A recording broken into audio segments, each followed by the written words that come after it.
खरमास में लालू यादव के पूरे परिवार के साथ खरमंडल हो गया। दिल्ली की राउज एवेन्यू कोर्ट ने लैंड फॉर जॉब मामले में आज आरोप तय कर दिया है। नमस्कार, मगही न्यूज देख रहे हैं आप, मैं संजना आपके साथ। अब ऐसा क्यों हुआ है और आखिर पूरा मामला है क्या, चलिए विस्तार से समझाते हैं। बात 6 फरवरी 2008 की है। पटना के किशुन देव राय ने अपनी 3,375 वर्ग फीट जमीन सिर्फ 3,75,000 रुपए में पूर्व मुख्यमंत्री लालू प्रसाद यादव की पत्नी यानी कि राबड़ी देवी को बेच दी। ये जमीन की कीमत काफी कम थी। इसी साल किशुन देव राय के परिवार के 3 लोगों को मध्य रेलवे मुंबई में ग्रुप डी के पद पर नौकरी मिल गई, जिसके बाद सीबीआई ने इसे लैंड फॉर जॉब घोटाला बताया, यानी कि नौकरी के बदले में जमीन लेना। ये मामला तब का है जब राजद सुप्रीमो लालू प्रसाद यादव 2004 से 2009 के बीच रेल मंत्री हुआ करते थे। इसी केस में दिल्ली के राउज एवेन्यू कोर्ट ने आज यानी शुक्रवार को लालू यादव, राबड़ी देवी और मीसा भारती समेत 41 लोगों पर आरोप तय किया है। कोर्ट ने कहा है कि लालू परिवार ने आपराधिक गिरोह की तरह काम किया है,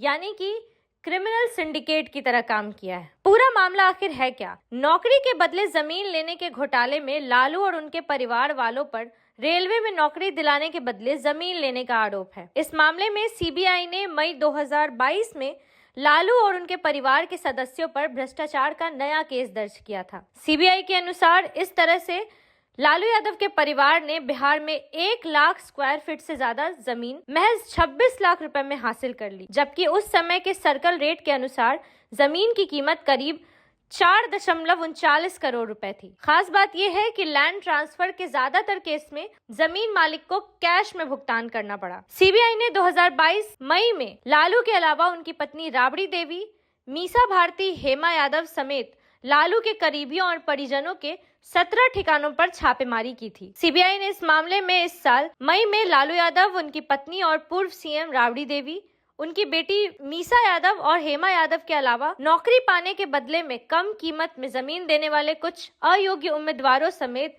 16 लोगों को आरोपी बनाते हुए उनके खिलाफ एफआईआर दर्ज की थी। सीबीआई ने 24 अगस्त को एक बार फिर से आरजेडी नेताओं के यहाँ छापेमारी की। सीबीआई को अपनी जांच में यह भी पता चला कि 14 जून 2005 को एक पिता ने अपने बेटे को रेलवे में नौकरी दिलाने के लिए सिर्फ 5700 रुपए में 2 जमीन राबड़ी देवी के संरक्षण में तेजस्वी यादव और तेज प्रताप यादव के नाम कर दी। हालांकि उस वक्त दोनों बेटे यानी कि तेजस्वी यादव और तेज प्रताप यादव दोनों ही नाबालिग थे। सीबीआई के द्वारा पहली चार्जशीट अक्टूबर 2022 को दाखिल की गई थी, जिसमें 16 आरोपी, जिसमें लालू यादव, राबड़ी देवी, मीसा भारती के अलावा 16 और आरोपी थे, जिसके बाद दूसरी चार्जशीट जुलाई 2023 में दाखिल की गई, जिसमें तेजस्वी यादव का भी नाम था, और आखिर में जून 2024 को अंतिम चार्जशीट दाखिल की गई, जिसमें लालू यादव, राबड़ी देवी, तेजस्वी साथ साथ तेज प्रताप का भी नाम शामिल किया गया। सितंबर 2024 को कोर्ट ने लालू, तेजस्वी, तेज प्रताप यादव सभी को समन जारी किया, जिसके बाद अक्टूबर 2025 में राउज एवेन्यू कोर्ट ने आईआरसीटीसी से जुड़े कुछ आरोपों में लालू परिवार का आरोप तय किया, जिसके बाद 5 बार सुनवाई टाल दी गई। लेकिन आखिरकार 9 जनवरी 2026 को दिल्ली की राउज एवेन्यू कोर्ट ने लालू फैमिली समेत 41 आरोपियों पर आरोप तय किया है। ऐसे में लगातार ये सवाल उठ रहा था कि लैंड फॉर जॉब मामले में आखिर होगा क्या। सुनवाइयां टली, कई बार आरोप तय नहीं हुए। ऐसे में आखिरकार जाकर लालू परिवार समेत 41 और लोगों पर आरोप तय हो गया, जिसके बाद अभी तक राजद की कोई खास प्रतिक्रिया नहीं आई है। तेजस्वी यादव की तरफ से कोई प्रतिक्रिया नहीं है। एक वीडियो सामने आया जिसमें तेजस्वी यादव और तेज प्रताप यादव दोनों आमने सामने नजर आए, लेकिन दोनों में कोई बातचीत भी नहीं। ऐसे में एक बड़ा सवाल उठता है कि लालू यादव, जिसके परिवार में आपसी मतभेद चल रहा है, बड़े बेटे तेज प्रताप यादव किसी और पार्टी में, तेजस्वी यादव किसी और पार्टी में, कुछ दिनों पहले रोहिणी आचार्य भी अलग जा चुकी थी। ऐसे में जिस तरीके से लालू परिवार पे ये आरोप तय किए गए हैं, आगे क्या कुछ होगा, आगे की सुनवाई में क्या कुछ होगा, क्या लालू परिवार अब हाईकोर्ट का रुख लेगा या उनका अगला कदम क्या होगा, ये देखना काफी दिलचस्प होगा। फिलहाल इस खबर में इतना ही।